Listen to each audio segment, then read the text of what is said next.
William's eyes centered back to his current moment, facing the woman he loved, resisting him, willing to risk the lives of everyone in the vicinity. She dared him to respond, screaming bloody murder for anyone to hear. Her pleas did not go unnoticed when 2 armed security guards came over to defuse the situation. William began looking at every camera he could conceivably find, and one by one, little electrical pops happened as they shorted out. "Come with me, sir," said one of the sentries to William. "We're fine, aren't we?" said William to Zoo, who was still struggling to escape his grip. No, this man is trying to kidnap me," she said, seeing freedom inches from her grasp. William solemnly nodded in a crestfallen look that said, without saying, "So this is how it's going to be." He walked towards the guards with his hands up. When the sentry reached their hand out to subdue William, he fired off a blistering fast martial arts strike that evolved into a reflexive grab at his gun. William managed to be the quicker and took the pistol, promptly shooting the other guard who was in the process of pulling on him. He didn't have time for any more of this bullshit when he saw reinforcements coming. William began the transformation process. He used the rage of knowing he was never loved to fuel his anger. The wolf ripped out of his clothes and grew bigger and bigger, towering over people into a thing born of rage. People began to react as if taken by a primal fear reserved for animals that knew their doom over a logical response of knowing exactly what that doom was. Some people ran, others peed themselves, while others couldn't accept what they were seeing and fainted. The security guard, who William didn't shoot, ran for his life towards the crowd of uniformed officers. William turned back to Zoo in his monstrous hulking form and saw her running with the other delirious humans. He ignored the others, but easily caught up to her and violently knocked her down. In a split second, he put his jaws around her head as if he was about to exact his vengeance. He stopped. It took a force of will to coax his bestial nature to obey his rational mind that only knew kill. He grabbed the woman with his hulking arm and slammed her head to the ground. Not enough to break it open, just enough to put her out. Unfortunately, he didn't put her out the first time, which prompted him to have to do it a second, which looked all the more violent by comparison. William shrank down into the beast closest to man and took Zoo over his shoulders. Every camera he saw died an electrically charged death. The mobs of the masses fled this abomination, none of them brave enough to stop a creature of such awesome might. As he neared the exit of JFK Airport, a small force of sentries converged on him.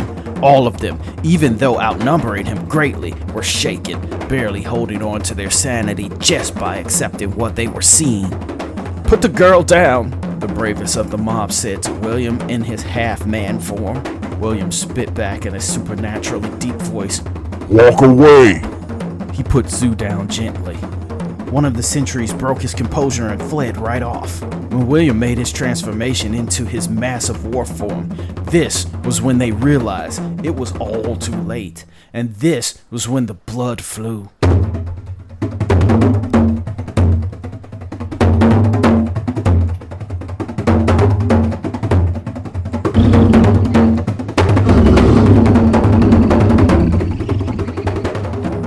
William dove into a wall of bullets, tooth and claw.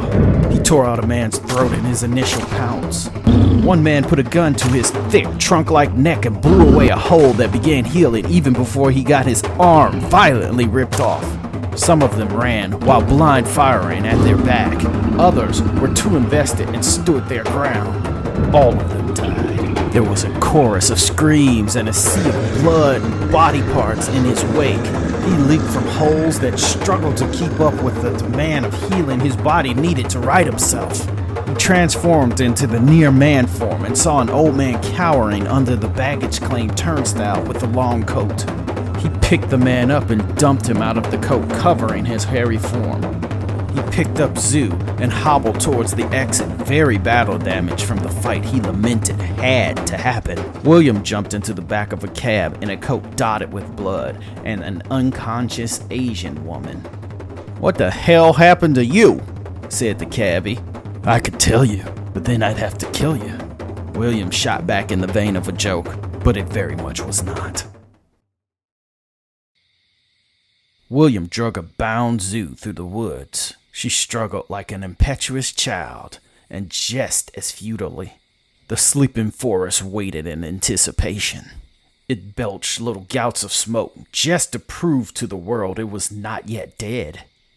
William entered the ominous cavern where the spirit chose to reveal itself and placed Zoo in a thorny nest of branches, dry and dead. He looked down at her with tears in his eyes, not quite able to close his heart to her, even though she could never open hers to him. William raised his hands theatrically, figuring that the pageantry must have been part of the process. "I've given you what I love. Bringing her back here was the hardest thing I have ever done.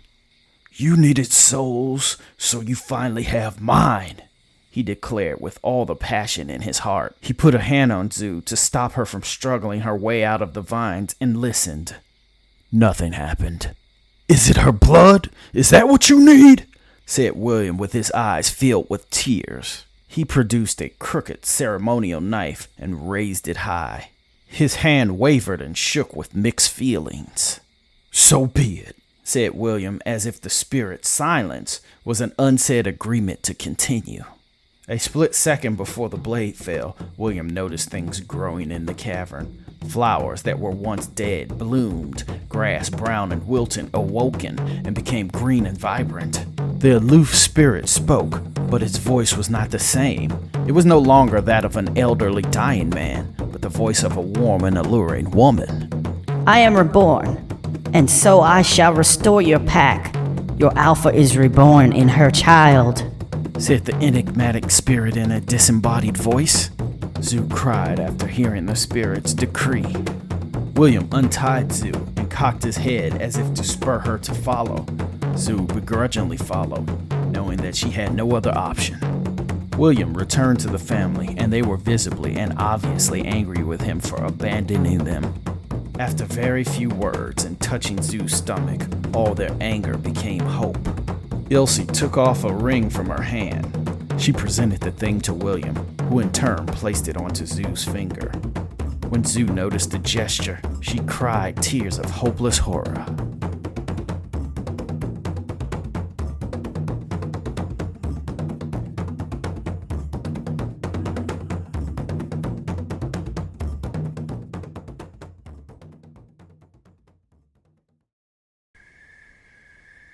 What a night, what a night. I am exhausted and it is damn near daybreak.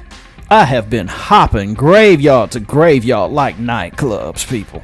I have killed maybe upwards of 400 zombies tonight. You don't even want to know the type of shit I have to do to keep this world safe, people. And you know what, children? I hope you never know.